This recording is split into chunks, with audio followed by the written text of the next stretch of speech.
একজন ভাই নিজের বোনের লগে দেখা করবার নিগে দিল্লি জেবি রোডে যায়, আর ওর ভাই ওই সেরির লগে থাকবার নিগে পয়সা দিয়ে ওই কোঠার মধ্যে যায়। ওরা যায় নিয়ে অনেক বহু সময় টাইম স্পেন্ড করে এক লগে, কিন্তু অল্প সময় পরেই বাইরে থেকে দরজার নক নক আহে, আর তখন বাইরে থেকে কয় তোমার দেওয়া টাইম শেষ হয়ে গেছে গা, তুমি এখন বাইরে হান লাগবো। কিন্তু ওর ভাই ওই সেরির লগে আরও টাইম স্পেন্ড করবার চাইছে।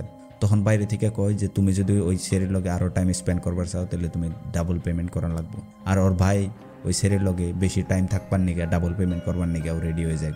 কিন্তু ওই সেরি অনেক এমনি গেছাল, আর ওর ভাই পয়সা দিয়ে ওই রুমের মধ্যে কী করবার নিছে। আপনারা যখন পুরা ঘটনাটা শুনবেন আপনাকে শরীরের পশম খারিয়ে যাবো গা। এই কাহিনীটা শুরুয়াত হয় ওয়েস্ট কলকাতা থেকে।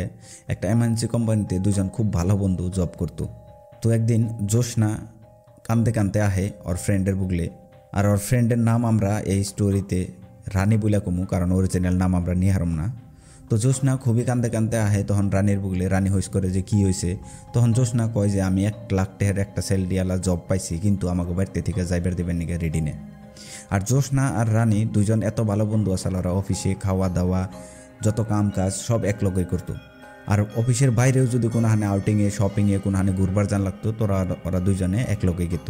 তো খুব ভালো বন্ধু আসাল ওরা। তো যেহেতু জোসনা স্যাড আসাল বরে বাইরে যাইবার দেবো না বলে, তো রানী ওই কথাতে অল্প স্যাড আসাল। তখন রানী জোসনারে জিগায় যে তুই যে জবটা পাইছা ওই জবের মধ্যে তোর স্যালারি কত। তখন জোসনা ওরে কয় যে 1 লাখ পার মান্থ মোটামুটি অনেক দিব, অফিসটা হলো দিল্লিতে। তখন রানী ওরে হইস করে যে জোসনা তুই যেটা জব অফার পাইছা আমিও করবার চাই। আর জোসনা রানীর মনে মনে এটা আসাল যে 1 লাখ টাকার স্যালারি বহুত বেশি, বহুত ভালো স্যালারি। তো সেই হিসেবে রানী জোসনার হইস করছাল যে ওই জবটা কি আমি করা হারম নি। তখন জোসনা কইসাল যে করা হারবি না কে, করা হারবি, তুইও যা হারবি। যখন এই কথা কয় তো রানী মাইনে যায় যে ওবু ঠিক আছে আমি তোর এই জবটা করবার নিগে আমি যামু, ঠিক আছে। তখন জোসনা একটা স্যালারি পাঠিয়ে ওরে ওই অফিসের বুগলে নিয়ে থুই আহে। আর তখন রানী ওই অফিসে যায়। তো যেমনি ওই স্যার রানীর অফিসে থুয়ে যায়, তো রানী অফিসে যায় এনে ওয়েটিং রুমের মধ্যে বয়ে থাকে। তখন ওর সামনে ওই অফিসে কাম করা একজন মানুষ যে চা দেয়, সেই মানুষটা এনে রানীর হোস করছাল যে ম্যাম আপনি চা খাইবেন না কফি খাইবেন।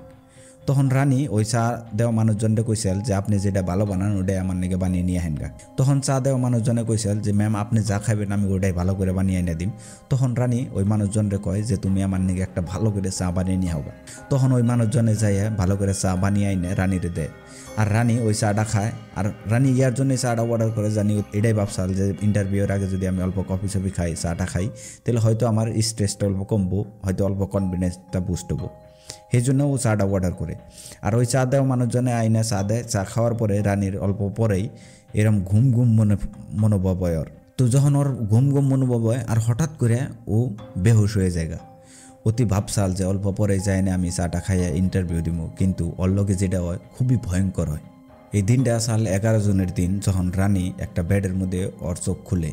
যখন অতি দেখে যে অতি একটা বেডের মধ্যে বইরে রয়েছে, আর ওর সামনে একটা বুইরা মানুষ আসাল যার শরীরে একটাও কাপড় আসাল না।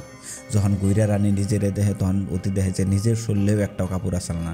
এখানে দেখে রানী সামনে থাকা বুইরা মানুষের লগে ফাইট করবার চায়, চিল্লাইবার চায়, অন থেকে বাইকে যাবার চায়। কিন্তু ওর চার লগে এইরকম একটা মেডিসিন মিলে যেটা ওরে বেহুশ করে রাখে, ওর শরীরে 1 পয়সারও শক্তি আসাল না। আর যেটার জন্য অতি ওই মানুষটার লগে আর কেউ লগে কোনো ফাইট করা হারতাসাল না।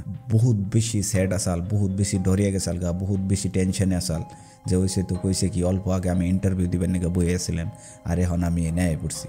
তো দেখতে দেখতে বুড়া মানুষটা ওর লগে ইন্টিমেট হইয়া ওই রুমে থেকে বাইরিয়া জায়গা। আর তারপরেই লগে লগেই আরও একজন মানুষ আহে। এইরকম করে ওতে কাউন্ট করে 15 থেকে 16 জন মানুষ ওই রুমের ভিতরে আহে, আর সেম বস্তু রানীর লগে করে। যেদিনকে ওরে ওই রুমে আনে সেদিনকেই 15 থেকে 16 জন মানুষ এরকম করে অতি কাউন্ট করে। তারপরে তো অতি কাউন্ট করা বাদ দিয়ে দেয়, কারণ যখনই ওর নেশা কমবার নয় তখনই অতি চিল্লাইবে ট্রাই করে। কিন্তু ওরে আবার মেডিসিন দেওয়া হয়, আবার ইনজেকশন দেওয়া হয়। আবার যখন ওর নেশাটা অল্প কমবার নয় আবার ওই টাইপের অতি চিল্লাইবে ট্রাই করে, কিন্তু তখন ওরে মারপিটাই করা হয়। মায়ের ছাড় দিয়ে ওরে আবার বেডের মধ্যে ফালিয়ে থুয়া হয়। আর এগিনে রানীর লোকে লাগাতার হইবেন নিছিল। আর যখনই রানী খাইবেন নিকে কিছু চাইতো তখন ওরা মারতো। যদি অতি পিনবেন নিকে কাপড় চাইতো তাও ওরে মারতো। যদি খাইবেন নিকে পানি চাইতো তাও ওরে মারতো। আর এইরকম লাগাতার ওর লগে হইবেন নিছিল। জানি রানী ওই রুমে থেকে বাইরিয়া যায় হারে না। আর ওরা জানছাল যে রানী এইরকম একটা সিরিয়াস আল যার এগিনে জাগার কোনো অভ্যাস আসাল না। আর অতি যে নেশাল আর কোনো জায়গা না, হেডা আসাল দিল্লির জেবি রোড, কোঠা নাম্বার 68। জেনে রানীরে বেহুশ করে পাঠিয়ে দেওয়া হয়েছিল। আর অনেক রানীর লগে যে কিনা ওইবেন নিছিল ওখানে 1.5 থেকে 2 মাস ধরে কন্টিনিউ চলবার নিছিল। আর অনেক এইরকম কিছু ওইবেন নিছিল রানী যে কিনা জীবনে ভাবছাল না। আর মুরে রানীর ফ্যামিলির মানুষ ভাবতে ভাবতে পাগল হয়ে গেছাল গা, ওরে বিছড়াতে পাগল হয়ে গেছাল গা। আসলে রানী গেছে তো গেছে কোনে। আর তখন রানীর ফ্যামিলি ওয়েস্ট বেঙ্গলে থাকা একটা পুলিশ স্টেশনে যায় না কমপ্লেন করছাল, কিন্তু পুলিশ স্টেশনে থেকে রানীর কোনো ধরনের খবর পাওয়া গেছাল না। তো ফ্যামিলির মানুষ প্রায় এইরকমই ভাবছাল যে রানী আর কোনোদিন বাড়িতে ঘুরে আইব না। কিন্তু ইয়ার মধ্যে রানী এইরকম কিছু করছাল যেটা নাকি রানীর বাড়িতে ঘুরে যাওয়ার অন থেকে বাইরে যাওয়ার একটা চান্স হয়েছে। যেমনি আমি আগেই কইছিলাম যে রানী ওয়েস্ট বেঙ্গল থেকে বিলংস করে, তো ওয়েস্ট বেঙ্গল থেকে বহুত কাস্টমার ওই জিবি রোডে আইতো। আর রানীর বগুলে বেশি আইতো কারণ রানী ইয়াংও আসাল, লেখাপড়াও আসাল আর সুন্দরও আসাল। সেই জন্য বেশিরভাগ কাস্টমার রানীর বুগলে আইতো, বেশি পয়সা দিয়ে হইলেও রানীর বুগলে ভিজিট করতো। তখন রানীর বুগলে ওয়েস্ট বেঙ্গলে থেকে একটা সেরা আহে, যে সেরার লগে অতি বেশিরভাগ কথা কইতো, বেশিরভাগ গুলমিলে থাকতো, ওর লগে ল্যাঙ্গুয়েজও সেম আসাল। সেই জন্য ওর লগে ইন্টারেকশনও বহুত বেশি হয়েছে। যেমনি আমি কইলাম ওই মানুষজন রানীর বুগলে ঘন ঘন আইতো, তো রানী ওই মানুষটার লগে খুব ভালো ব্যবহার করতো, খুব ভালো করে কথাবার্তা পাত্র, কারণ ল্যাঙ্গুয়েজে সেম আসাল। আর তারপরে মানুষও ট্রাস্ট বর্দি আসাল বলে অতি ভাবসাল। আর যখন অতি ভাবসাল যে এই মানুষটা ট্রাস্ট বর্দি আছে, বিশ্বাস করান যাব, তখন রানী ভাবসাল যে ওর মনের কথাটা ওরে কই। তখন রানী ওই মানুষটারে বহুত রিকোয়েস্ট করে কয় যে আমি একটা কথা কই, আমার অল্প হেল্প করেন। তখন এই কথাটা কওয়ার পরে মানুষজনে অল্প শুনবার নিছেন। তখন রানী কয় যে এই হেল্পটা করে দেন, আমি আপনার জন্য যা করবেন আপনি তাই করুন, আপনার পা পর্যন্ত ধরবার নিকে আমি রেডি আছি। তখন রানী ওর ভাইয়ের নাম্বারটা দিয়ে ওই মানুষটারে কয় যে আপনি আমার ভাইয়ের নাম্বারটা নেন, আপনার আমার বাইরে কল করে খালি এটা করবেন যে আমি কোঠা নম্বর 68 আছি, আমার আইয়া জানি নিয়ে যায়, আমার এন থেকে জানি বাই করে নিয়ে যায়। আর তখন ওই মানুষটা ওই সেরিডারে কইছেন আমি এগিনা তোমার নিকে করতেছি, এগিনা যদি বাইরের মানুষে জানে তোমার জানের উপরে খতরা হয়ে যাবো গা, আর আমারও জানের ভয় হয়ে যাবো। কিন্তু মানুষটা ভালো আসাল, বাইরে যায় কিছু কয় নাই, ওতে এই কথাটা মনে মনে রাখছে। যেহেতু মানুষজন ভুল ধরাইছিল, তো মানুষজন কিছু কইবেন নিছেন না। কিন্তু রানী সেম টাইমে ওই মানুষটার সামনে হাত পা ধুইরা বহুত কান্দাকাটি করবার নিছিল যে আমি এনে বহুত পরেশানে আছি, আমি এগিনে করবার চাই না, তাও এনে আইছি, এনে কেমনে আইছি আমি কিছু জানি না। তো ওই মানুষটার লোকে বহুত রিকোয়েস্ট করছাল। বহুত রিকোয়েস্ট করার পরে মানুষজনকে কইসাল যে তুমি আমার বাইরে কল করে একবার খালি কও, আমার এন থেকে বাইরে যাওয়ার চেষ্টা অল্প পারবো। অবশেষে রানীর বহুত করার পরে মানুষটার মনটা নরম হয়ে জায়গা, আর মানুষটা মানে যেরকম রানী কইছিল ওই হিসাবে অতি বাইরে যায় রানীর বাইরে ফোন করে। আর ফোন করে ফার্স্টে অতি কই নিছিল যে অম্বরে থেকে যে কইতাছাও হে কি রানীর ভাই। তখন অম্বরে থেকে রানীর ভাই ফোনটা পিক আপ করার পরে রানীর ভাইয়ের মনে একটা জান দিছিল যে হয়তো রানীর বিষয়ে খবর পাওয়া গেছে, হয়তো রানী বাইসা রয়েছে, হয়তো রানী আবার বাড়িতে ঘুরে আইব। এটা ভাইবে নিয়ে অতি কিউরিয়াসলি ওই মানুষটার লোকে কথা কবেন না। কিন্তু সেকেন্ড ওয়ার্ডে মানুষটা কয়ে দেয় যে আমি কেরা কইছি, আমি কন্ডে থেকে কইছি, আমার নাম কি, এখানে কিচ্ছু জিজ্ঞাসা করে না। আমি জাস্ট এইটুকে কই যে রানী তোমার নাম্বারটা দিছিল, আর রানী এটা কইবার কইছিল যে রানীরে দিল্লির জেবি রোডে কোঠা নম্বর 68 আছে, ওতে 2 মাস ধরে অনেক ফাইসে রয়েছে, তুমি যাই ওরে বাঁচিয়ে নিয়ে আহ, এটা কইবেন নাকি আমারে কইছিল। কিন্তু রানীর ভাই অম্বরে থেকে বারে হোস করবার ট্রাই করবার নিছিল যে তুমি কেরা, তুমি কন্ডে থেকে কইসাও, তুমি কেমনে জানলা, এখানে হোস করবার চাইছিল। কিন্তু অম্বরে থেকে ওই মানুষটা ফোনটা কাট করে দেয়। আর এই খবরটা পাওয়ার লগে লগে রানীর ভাই কানতে কানতে ওগো ফ্যামিলির বুগলে যায়, ওর মার বুগলে যায়, যাই না কয় যে রানীরে পাওয়া গেছে, রানীর খবর পাওয়া গেছে, আর রানী জেনে আছে কনে আছে সব খবর পাওয়া গেছে, রানী দিল্লিতে আছে বর্তমান। এটা কয়ে এনে রানীর ভাই লগে লগে দিল্লি মুহি যাইবার নিগে রওনা দেয়। তো রানীর ভাই কিছু না ভাইবে কলকাতা থেকে দিল্লি একটা নতুন শহরে আয় পড়ে। নতুন শহরে আয় নিয়ে ওতে কিছু ভাইবে আহে নাই যে কি করবো, কেমনে করে ওর বোনরে বাঁচাইবো, অনে যায় কার লগে দেখা করবো, কিচ্ছু ভাইবে আইসাল না। ওর মনে একটাই খালি আশা আসাল যে আমি অনেক যাই নিয়ে খালি আমার বোনের লোকে দেখা করুম, আমার বোন ভালো আছে না নাই ওইটা দেখুম। কিন্তু যখন দিল্লি আইনে কিছু বাবা হারে না, তখন নতি কী করে রানীর ভাই ডাইরেক্টলি সেই মানুষটারে ফোন করে যে মানুষটা রানীর খবর দিছিল।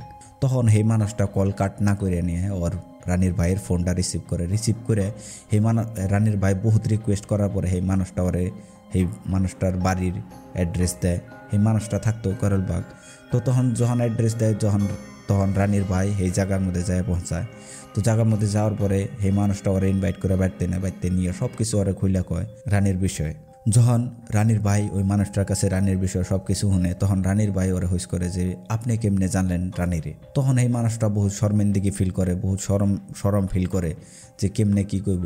কিন্তু সেই মানুষটা কয় যে আমি রানীর লগে বহুত ভালো করে কথাবার্তা পাচ্ছি, ওর লগে আমার ভালো একটা ইন্টারাকশন হয়েছে, কিন্তু আমি অনেক 3 থেকে 4 বার রানের এজ এ কাস্টমার হিসেবে আমি অনেক গেছি ইন্টিমেট হইবেন নিগে। এই কথাটা কয়ে নে ওই মানুষটা বহুত নিচে ফিল করছাল। তারপরে সেই মানুষটা ভালো করে রানীর বাইরে বুঝিয়া কইসাল, সব কিছু বুঝিয়া করার পরে এটাও কইসাল যে যদি তোমার বোনটা তুমি বাঁচাইবার চাও তাহলে বহুত দেখে হইনে কদম নিবে, বহুত দেখে হইনে প্ল্যানিং করবা।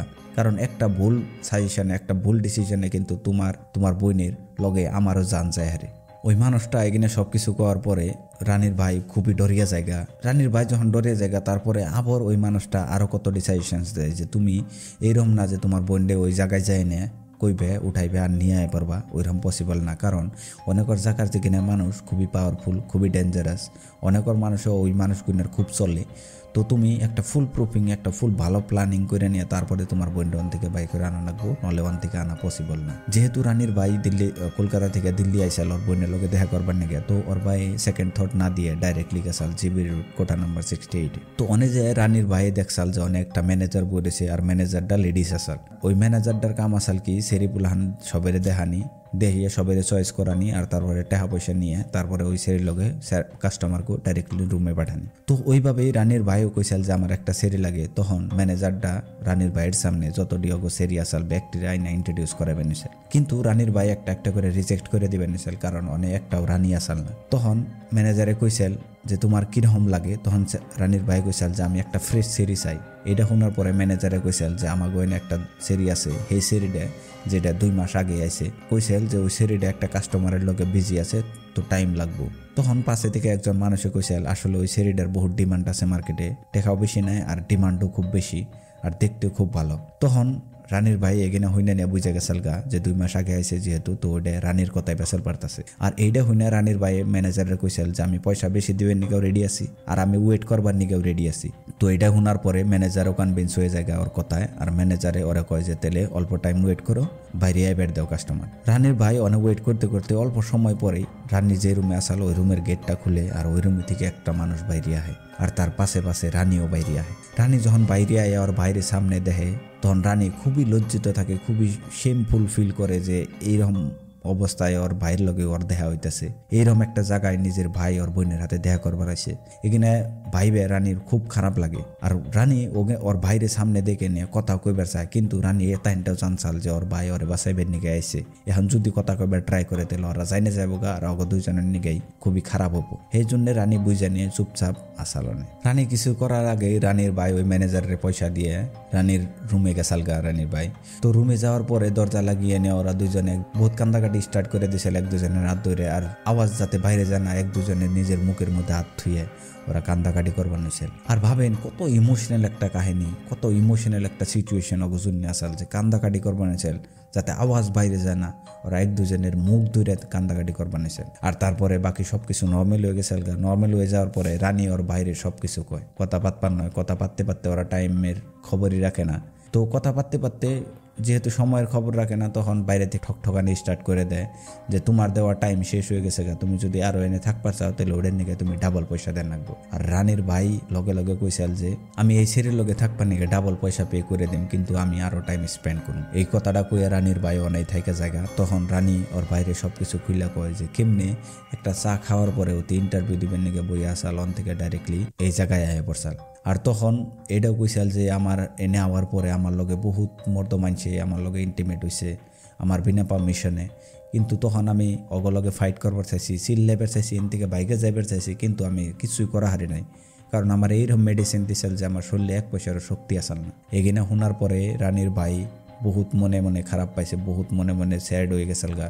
কিন্তু রানীর ভাই ওরে উৎসাহিত করছাল যে তুমি চিন্তা করো না, আমি তোমার এন থেকে যে কোনো হালাতে এন থেকে বাই করে নিয়ে যাম। আর এইটুকা কইয়া রানীর ভাই অন থেকে বাইরিয়া জায়গা অতি অনে থেকে বাইরিয়া যায় না, বাবা হারতাসাল না, করবো তো করবো কি, কেমনি করে ওর বোনরে অন থেকে বাইর করবো। পুলিশ স্টেশনে যায় হার মানুষের না, কারণ অনে যদি যায় পুলিশ স্টেশনে মানুষের লগে যদি ওই জায়গার মানুষের লগে কোনো কানেকশন থাকে তাহলে আরও ওরা বেশি বড় প্রবলেমে ফাইসা যাব। আর যদি পুলিশ স্টেশনে যায় তারপরে আরও যদি প্রবলেম হয়ে যায় তাহলে অগ 10 জনের জন্যই বহুত ক্ষতিকারক হয়ে যাবো গা। সেই জন্য অতি বাবা হারতাসাল না, করবো তো করবো কি। আর কেমনে বাইর করবো ওর বোনটা ওই কোঠার থেকে। 1-2 দিন যাওয়ার পরে রানীর ভাই আবর কোঠা নম্বর 68-এ যায় না ম্যানেজারের পয়সা দিয়ে রানীর বুগলে রানীর রুমে যায়। রানীর রুমে যায় না রানীর ভাই ওরে কয় যে আমি তোমারে কেমনে করে বাই করো আমি কিছু বুঝতাছি না। তখন রানী ওর বাইরে একটা সলিউশন দেয়। আর রানী তখন রানীর বাইরে একটা সলিউশন দেয় যে আমরা যখন এনে আসছিলাম তো এনে একটা লেডিস আসল যেটা ওই লেডিসটা এনে কর যে কোনো মহিলারা এনে হইস করছাল যে তোমাকে এনে জোর জবস্তি রাখছে নাকি, তোমাকে কোনো পারেশান তুমি কোনো হ্যারাসমেন্ট করে নি ওগুলো বিষয় হইস করতো। আর ওই লেডিসটা অনেক লেডিসকে ডাইরেক্টলি কইছে তোমরা যে কোনো ধরনের প্রবলেমে ফাঁসো আমি তোমাকে হেল্প করুম, কানুনি হোক বেকানুনি হোক যে কোনো ধরনের হেল্প লাগে আমারে কইবে। আর তখন রানী ওই মহিলার বিষয়ে ওর ভাইরে কয়। আর ওই লেডিসটার নাম আসলে হলো স্বাতি মালিওয়াল। অতি মানে মহিলা সমিতির প্রেসিডেন্ট আসলে। অতি মানে এগিনা ধরনের কাম বহুত করতো, অনেকের যে কোনো মহিলারে হেল্প করতো সবসময়।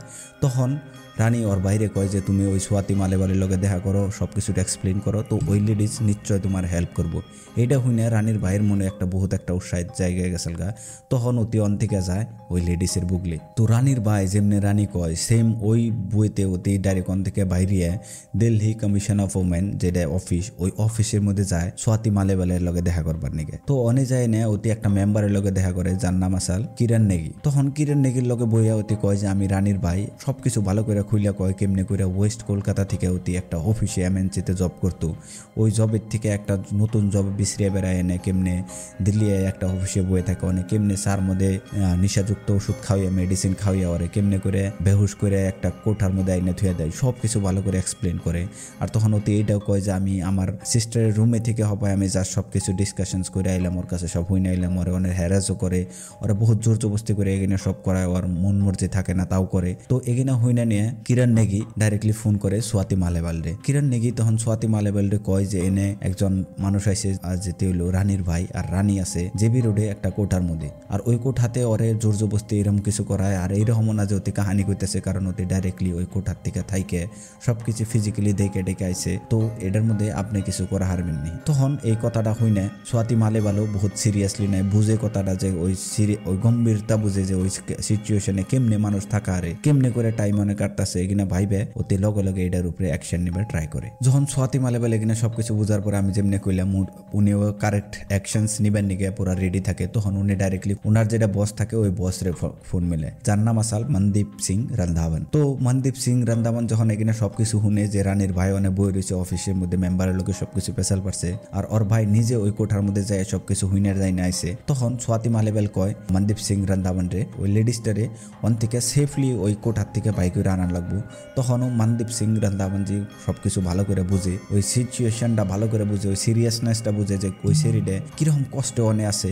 বুঝার পরে মনদীপ সিং রন্ধাওয়ান কয় যে আমরা যদি ডাইরেক্টলি রেড করি ওরে দিলে ওরা যাইনে যাবো গা, আর ওরা জানলে পদা ওই সেরিডে অন থেকে গায়েব করে হেল দিব। তো এইটা জানার পরে মনদীপ সিং রন্ধাওয়ান জি একটা ডেট ফিক্স করবার কয় যে একটা টাইম ফিক্স করে আমরা অনে যাইনে রেড মারান লাগবো, যেটা আমাগো প্রি প্ল্যান দেবো, আমরা পুরো প্ল্যানিংয়ে যাবো। আর এই কথাটা স্বাতি মালিওয়াল ডাইরেক্টলি ওই মেম্বারে কয়। মেম্বার তখন রানীর বাইরে কয় যে আমরা একটা ডেট ফিক্স করছি, যেটা ডেট থাকে 9 আগস্টের দিন। রানীর অনেক থাকতে থাকতে 2 মাস হয়ে গেছে অলরেডি। তো রানীর ভাই তখন ওই হুড়াতারা না করে ওই ডেটের নিকে প্রিপেয়ার হবেন না। 9 আগস্টের দিনকে ওরা প্ল্যানিং এটা করে যে 9 আগস্টের দিনকে রানীর ভাই ওই রুমে যাইব, আর ওই রুমে যেমনি নর্মাল প্রসেস থাকে ওই প্রসেসে ওই রুমে যায় থাকবো, আর ওরা যায় না ওই সময়ে রেড করব। তো এই প্ল্যানিং তৈরি থাকে। তখন রানীর ভাই বহুতই মনে থেকে হ্যাপি ফিল করে যে ফাইনালি কিছু ওবো, আমার বোনটা ওন থেকে বাইরে আইব। যেমনি মনদীপ সিং রন্ধাওয়ান প্ল্যান করছাল যে ওরা একটা ফিক্সড ডেটের মধ্যে যায় না ওরা রেড মারবো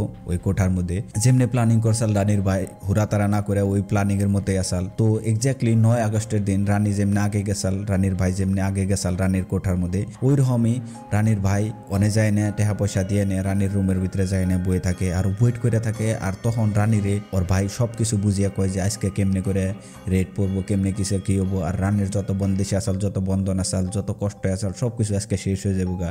ফাইনালি ওকে হ্যাপি মোমেন্ট আয় পড়বো, ওরা নিজের বাড়িতে ঘুরে যাবো। ওই হিসাবে কই না ওরা খুব খুশিতে ওই রুমের ভিতরে বই আসাল, বহুত টেনশনও আসাল যে কোন সময় আইব কোন সময় আইব। তো যেমনে মনদীপ সিং রন্ধাওয়ানে যেমনে প্ল্যানিং করছাল ওর পুরা টিম নিয়ে ওই কোঠার মধ্যে দিল্লি জেবি রোড যায় নিয়ে ওই কোঠার মধ্যে রেড করে। রেড করার পরে যখন দেখে যে রুমের ভিতরে ওর ভাই আর ওর বই ননে বই রয়েছে, তখন ওগো দুজনরে অন্য থেকে বাই করে অগন থেকে পাঠিয়ে দেয়। রানীর ওই ওয়েস্ট কলকাতা থেকে নিয়ে এই তুরি আনার মধ্যে যে যে জড়িত আসাল সবেরই ভালো রকম পানিশমেন্ট দেয়। তারপরে ওরা দুজনে ফাইনালি ফাইনালি রানীর ভাই অগবাড়িতে রিটার্ন জায়গা। আর রানীর ভাইরে এই কেসে থেকে মুক্তি করবার নিগে এই কোটার থেকে ভাই করবার নিগে যে হেল্প করছাল ওরা দুনিয়ার মানুষ খুবই অ্যাপ্রিসিয়েট করছাল সবেরই।